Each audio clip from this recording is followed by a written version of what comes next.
Hello everyone, it's Paula Beth here. If you don't know me, I'm a recent widow, and what I do on this channel is talk about my feelings and what's going on after the death of my beloved husband. So if you're new, welcome. I hope you stay to the end of the video, and if you're a returning viewer, thank you so much, my friend. I'm really glad you're here. It means the world to me. So today I'm sitting in my car on the same retail park that I was sitting in 8 months ago. So my husband's been passed now for 8 months, and I remember maybe it was about 6 months then I was sitting in this retail park. I'm not exact on the timeline, but I remember coming here and I was absolutely distraught.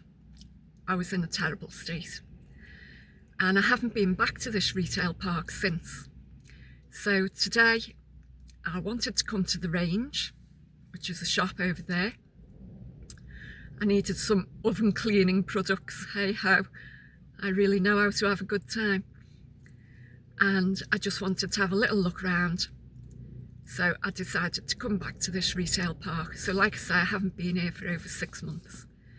But I came back today, and it's just the 3rd of January 2026. So I just wanted to talk about what I've been doing over Christmas and New Year, just a little update for you. So for me, Christmas and New Year was spent on my own. Yes, I was completely alone. And at first I was dreading it.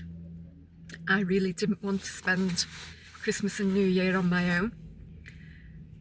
But I've actually been okay. Yeah, I've actually been all right with it. It's given me time to think, and it's really given me time to process things. So for me, spending Christmas on my own, it was like being able to breathe out, just to exhale and just be on my own, in my own home. I'll talk more about that in a minute. And the same with New Year. I just stayed in on my own. I had a few texts from very kind acquaintances wishing me well over Christmas and New Year. And I also had a couple of offers to go and spend Christmas Day with various acquaintances. And that was very kind of them, and I really appreciated that. But this year I just couldn't do it. I just simply could not do it. I didn't want to spend time with anyone. And the reason for that was I didn't want to feel obliged to look happy. I didn't want to feel obliged to have a laugh and celebrate Christmas or New Year, because I just didn't want to. So for the first time in my life, I had Christmas on my own, and that was entirely my choice. And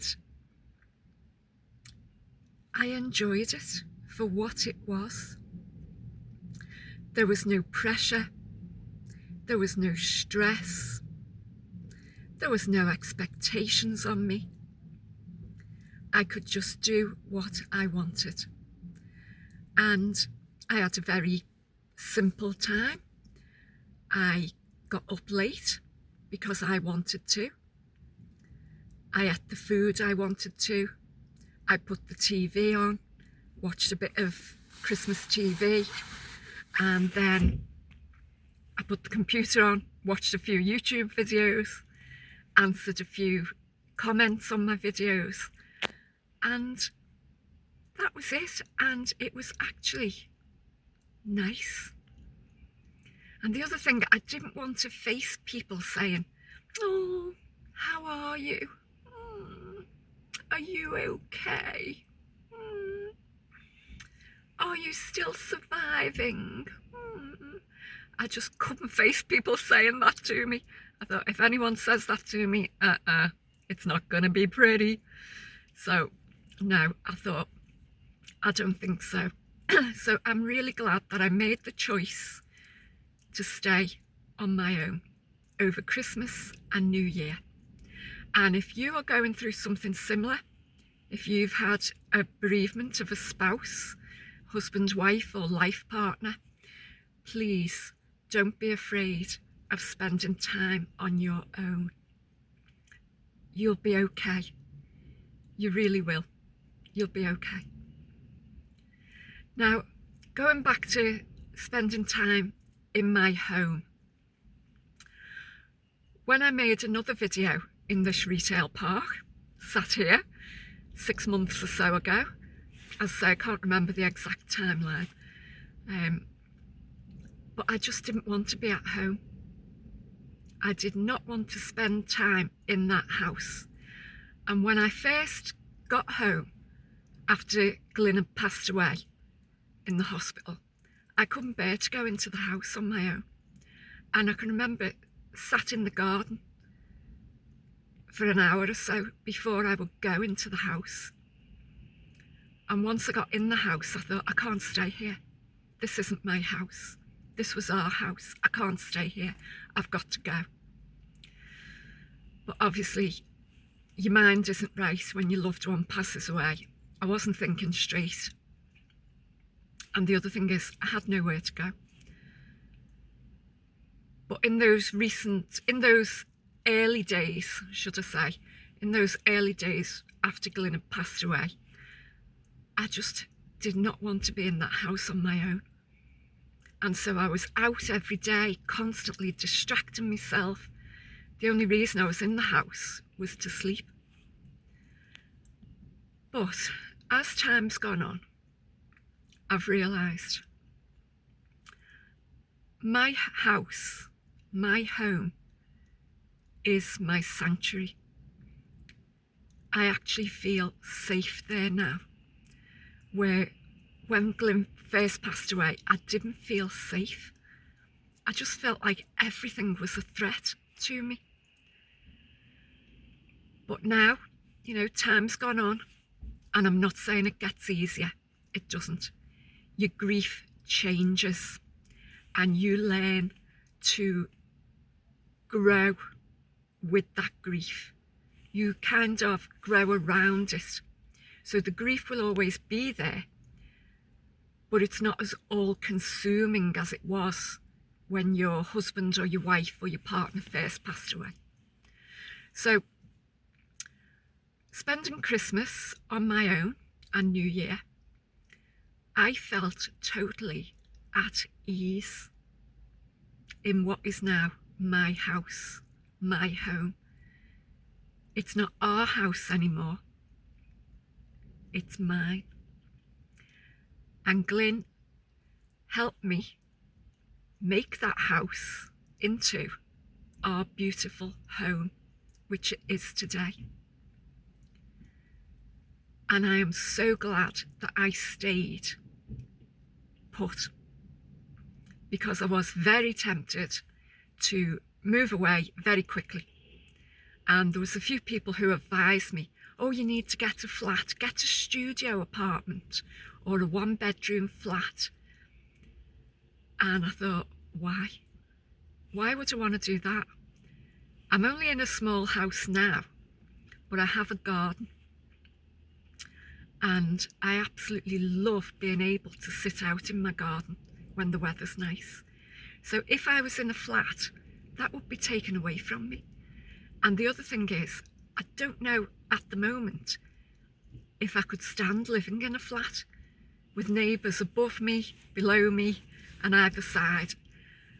I don't think I want that, because at the moment I'm in a tiny detached house. And it really is my sanctuary and my home. And being alone over Christmas and New Year showed me, it really showed me, I am okay on my own. I can do this.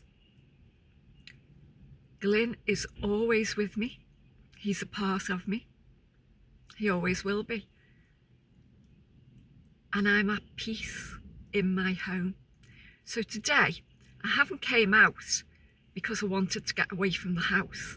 I've came out because I needed oven cleaning products, and I also need some other things. I need yacht varnish, and I need CDs for my dance classes. So yeah, I just want to say this is a little update.